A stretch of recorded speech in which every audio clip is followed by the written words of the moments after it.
Dodger Stadium in LA, dozens of federal officers in masks and tactical gear positioned right outside the gates. The LA Dodgers tonight saying they deny the officers entry. Trevor Ault is there for us.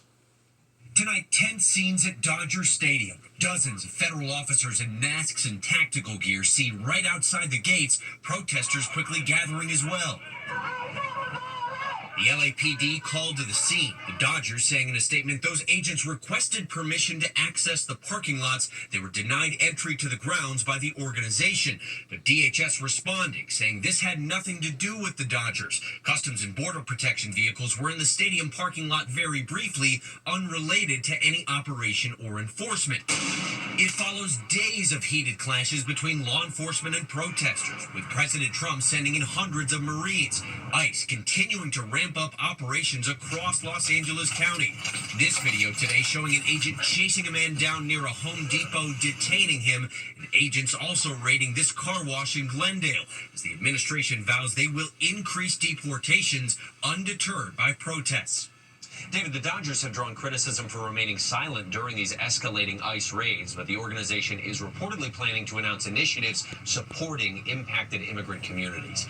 David, all right, Trevor Ault on this for us tonight. Trevor, thank you. We turn to that horrific shark attack in Florida, and tonight we are hearing from the 9-year-old girl who survived the attack. And tonight her doctors described the surgery to reattach and save her hand.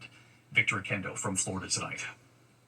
Tonight, that 9-year-old shark bite victim and her doctors sharing remarkable details on the attack and how they were able to reattach her hand that she nearly lost. Something hard bit me, and then it tried to tug me away. Then I pick up my hand, and it's all in blood.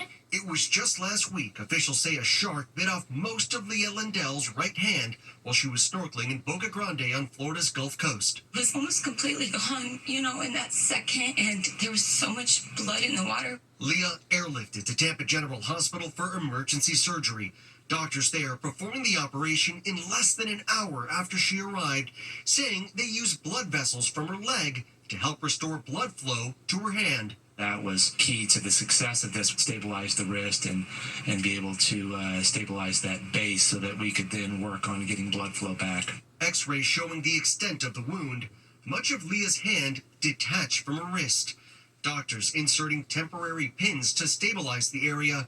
Her family saying Leah can now move her fingers. I didn't think there was any chance at all of saving it, and I'm just so thankful to the surgeons for making such a miracle.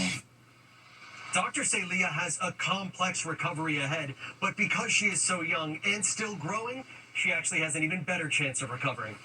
David, we are all pulling for Leah tonight. Victor, thank you so much. Freed American-Israeli hostage Idan Alexander has returned home to Tenafly, New Jersey tonight to a community waving and welcoming him home. The 21-year-old captured during the October 7th Hamas terror attack was freed last month after 584 days of captivity. He was the last living American held hostage. When we come back on the broadcast, the deadly plane crash in the Northeast, a small plane going down right into a community and what we've learned. Also, dramatic body camera video showing officers racing to save a car full of people that plunged upside down into the water. There's also news tonight about the death of beloved Food Network host Ann Burrell, what the FDNY here in New York is now saying about that initial emergency call in a moment.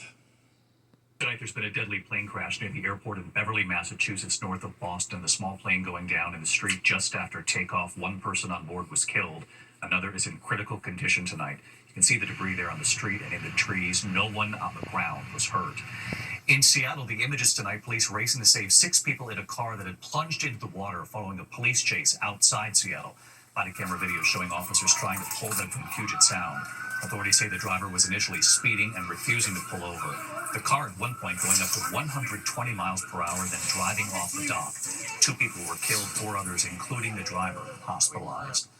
When we come back here tonight, the death of Food Network host. A stunning sight in Rome tonight. Video showing a driver driving his car down the famous Spanish Steps in Rome. Getting stuck along the way there. An 80-year-old driver behind the wheel, authorities say reportedly confused. He tested negative for alcohol, perhaps making a wrong turn there. The fire department removing the car with a crane. The steps built back in the 1700s were not damaged. Back here now, the Dallas Cowboys cheerleaders say they're getting a 400% raise. After years battling for a pay hike, the news was revealed in the streaming series America's Sweethearts, Dallas Cowboy Cheerleaders. Their pay had already increased from $200 to $400 per game following a lawsuit settlement in 2019. They say this raise is 4 times that amount. One of the veteran cheerleaders calling the new raise, quote, life-changing. When we come on it tonight here, America Strong, from Texas to Tennessee to Georgia, so many honoring Juneteenth. And we remember what Opal Lee, called the grandmother of Juneteenth, told us about this day. Tonight, across America, a country commemorating Juneteenth, the day 160 years ago, enslaved people in Texas learned they were free. From Galveston, Texas to Savannah, Georgia to Knoxville, Tennessee tonight, communities coming together. 14-year-old Layla Jordan in Knoxville and her sign Juneteenth, honoring the past, inspiring the future. In Washington, D.C. today, hundreds lining up inside the National Archives to see the Emancipation Proclamation. And in Dallas, the Dallas Historical Society is displaying the only known surviving piece of paper of General Order Number 3. That order, posted by Union troops all over Texas, declaring all slaves are free and have, quote, absolute equality. It would come 2.5 years after Abraham Lincoln signed the proclamation.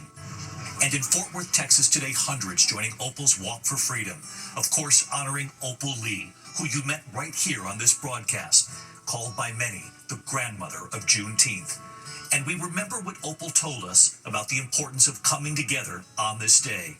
She said, under our skin, we're all the same, so we have to be in the business of helping each other. So true. I'll see you back here tomorrow night. Good night.